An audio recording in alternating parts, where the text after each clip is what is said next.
South Africa's deep-rooted illegal mining crisis is once again in the spotlight as a new wave of miners resurface from the disused mines in Stilfontein, Northwest Province, with the government urging miners to exit voluntarily.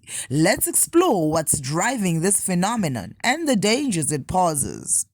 Northwest Police spokesperson Brigadier Sabata Mokhwabane stated that the illegal miners consist of 10 Lesotho nationals, 6 Zimbabwean nationals, and 4 Mozambican nationals. Mokhwabane said the miners were arrested and are still being processed. On Sunday night, 14 illegal miners from Mozambique resurfaced from the abandoned mine in Stilfontein. These miners were arrested and taken to police cells. Among them was a 14-year-old boy.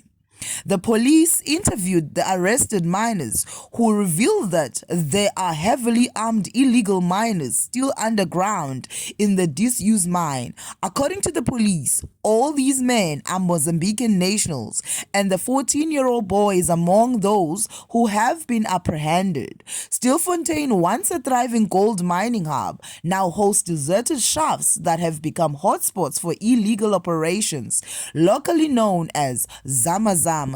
Desperate miners, often migrants, searching for a livelihood. Many Zamazamas face dire socio-economic circumstances, driving them to risk life and limb.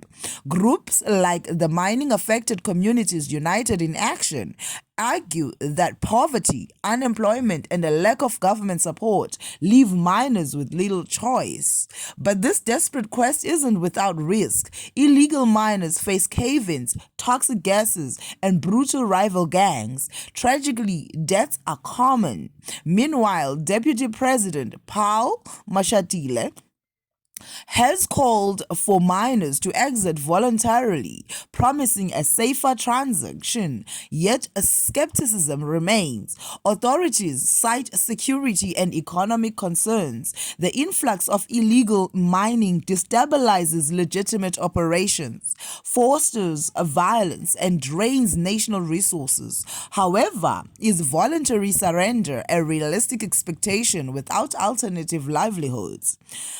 Illegal mining, particularly by Zamazama networks, creates widespread social and economic issues. Communities near these operations face heightened crime rates, including violent gang activity, theft, and sexual exploitation.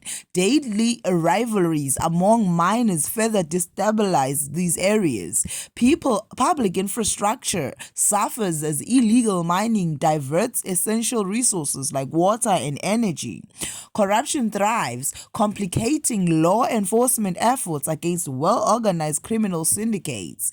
Economically, illegal mining undermines South Africa's formal sector by avoiding taxes and royalties, costing the country billions in export revenue and depriving the government of funds for infrastructure and social services. Legitimate mining companies struggle against unfair competition, leading to job losses and stunted economic growth.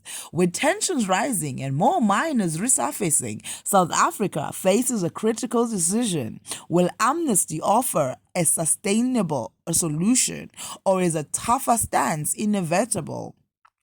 What do you think is the best way to tackle illegal mining in South Africa? Leave your thoughts in the comments below. Stay tuned to the channel for more in-depth stories from around the world. Don't forget to like, share, and subscribe.